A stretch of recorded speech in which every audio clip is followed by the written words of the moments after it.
One, you just bought a couple over the weekend? Good, very good, you did the right thing. Yeah.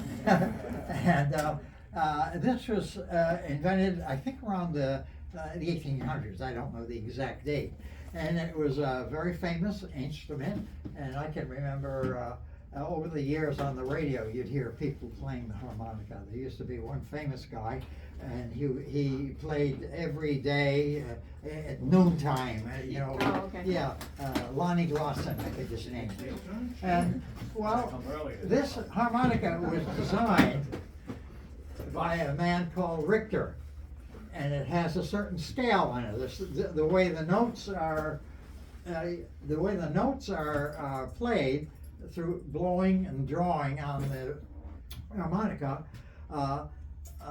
are done in a certain pattern in a certain way. And he had a thing in mind that this is going to be an individual instrument. An individual is going to pick this up and start playing, and when he learns how to play simple things, he'll be able to learn how to play more complicated things and have it harmonized.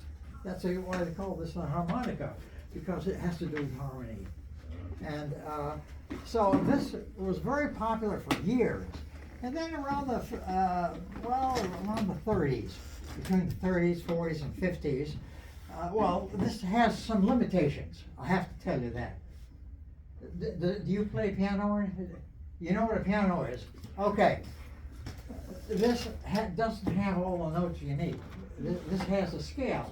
The do, re, mi, fa, sol, la, ti, do scale, but it has a couple of other notes on the bottom that will harmonize with those. And you'll learn a little later on what that sounds like.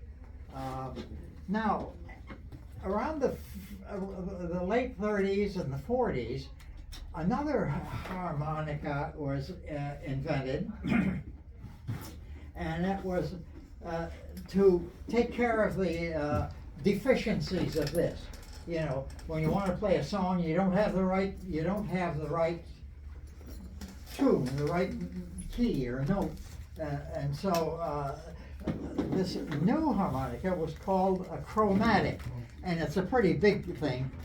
Mine is equivalent to 3/4 of the size of a piano, and it has 1, 2, 3, 4 octaves of notes, and that would be on a piano would be like 1, 2, 3, 4, like this. Okay, I've got that many notes. 64. Piano has 88. Okay, now, so here we have the harps, or the diatonic is going in one direction. Well, it's been going in that direction, and the chromatics come, and now people are beginning to play things that they couldn't play before, and so we have a kind of a split, and so these guys who are playing now, this is a scale on the what's this? Diatonic. Oh, this is a minor key. Sorry about that. I love that.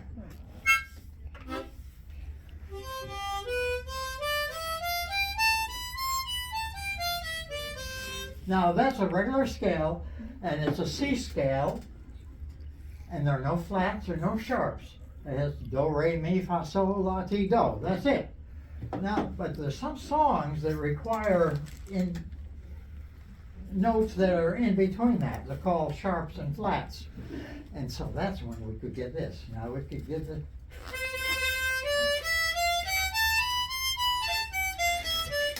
Now watch. No, listen.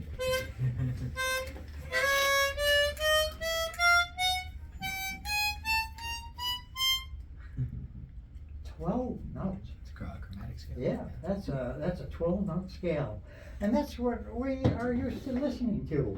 Well, the diatonic people said, "Oh, come on now, get off it, get off it," and so they started fooling around, and they with it, and they came up with some very, very interesting things. They came up with a way of changing a note from one to another just by blowing a certain way.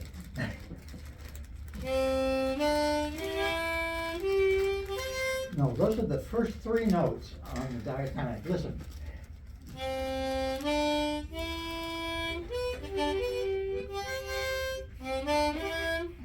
Oh, come on. Now, the guys started fooling around with the notes, and let's see if I can play a scale on it. Hear that?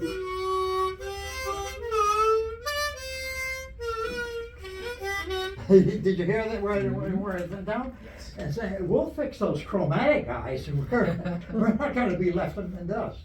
And so that's what but while they were doing that, they were hearing a whole different thing.